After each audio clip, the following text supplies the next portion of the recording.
habits start from your mindset. And what influences your mindset are your values.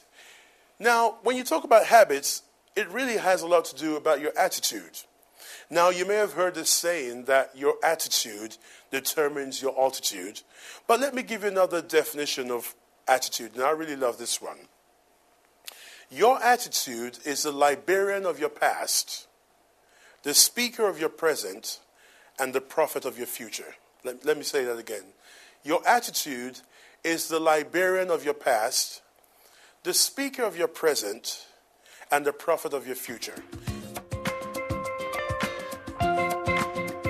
If you think it, ink it. No, that's not a slip of tongue. If you think it, ink it. One of the habits of people who do well in business and people who do well in life is that once a good idea comes to their mind, they immediately put it in writing. Why? A short pencil is better than a long memory.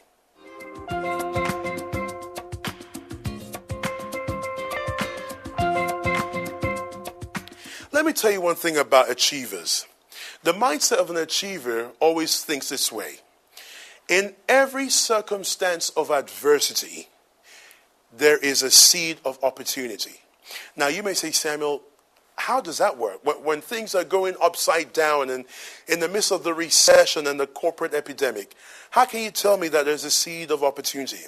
Trust me, for every circumstance of adversity, if you search hard enough, if you can reach down deep enough, there is always a seed of opportunity. So despite the fact that Colonel Sanders had lost his father at an early age, he was able to still make things happen. Remember this, folks. Losers let things happen, but achievers make things happen. The mindset of an achiever operates this way. Reinvest your profit into your business. Now, a fool will spend his profit on the bling bling. And in the fullness of time, he runs out of money and starts looking for a loan. But an achiever says, you know what? Let me reinvest my profit because my profit is my seed for the next harvest.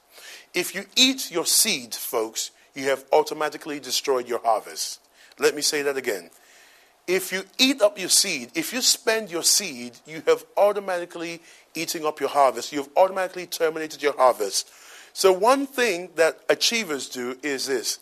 They reinvest their profit.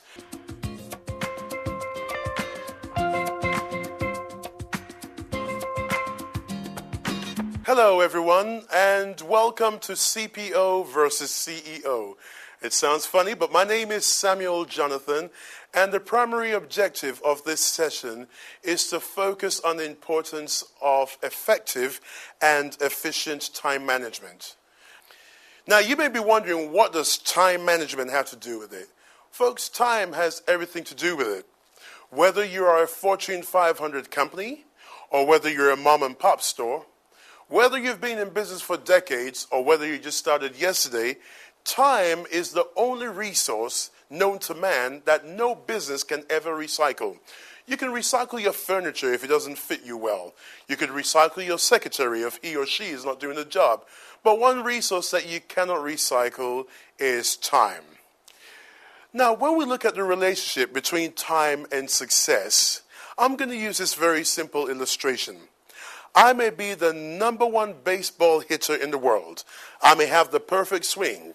But when that pitcher throws the ball and I'm at the mound ready to hit, if I get my timing off, I could never hit the home run. Which means in order for me to hit the perfect home run, I've got to have the perfect timing. And so time has everything to do with success. In fact, my favorite definition of success is this. Success is when preparation, opportunity, and perfect timing, when they intersect, I love to call that junction or roundabout the junction of success. So it all has to do with how we view things. We all make mistakes. And when you have a mistake, you can say, you know what? Now I know what works. Now I know what doesn't work. So I see a mistake as a fresh opportunity for a new start with more intelligence. It always has to do with how you view things. And I have made up my mind as an individual that failure is not an option. So in everything I do, my letterheads, my business cards, and in my psyche, I say failure is not an option. Now, does that mean I don't go through setbacks? Well, I do go through setbacks. But I know that failure is not the outcome. Failure has to do with how I respond to the outcome. So when something happens, I have the choice to let that thing keep me down, or I have the choice to say, you know what, I'm going to turn this situation upside down and I'm going to become an overcomer. So it has to do with how we view. And if people can change their outlook, it would always change the outcome. But then we all do know that sometimes you have the best of intentions for a program. You've just structured your life. Oh, today I'm going to do this, tomorrow I'm going to do this. Yeah. Then all of a sudden, before you just know it, something just comes in, thrash all your plans around. In such a situation, how will you deal with it? That's another wonderful question, Christina.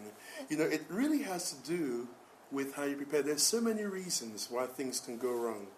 Most of the time, it has to do with lack of preparation. And I always tell people, today's preparation determines tomorrow's success. Some people say all I have to do is pray. Well, there's a book in the Bible called Acts. Acts means action is needed. There's no book in the Bible called procrastination or complacency. So I always tell people, regardless of their religious beliefs, whether they've got the Quran, the Bible, or if they're an atheist or agnostic, one principal truth that is universal is that today's preparation will determine tomorrow's success.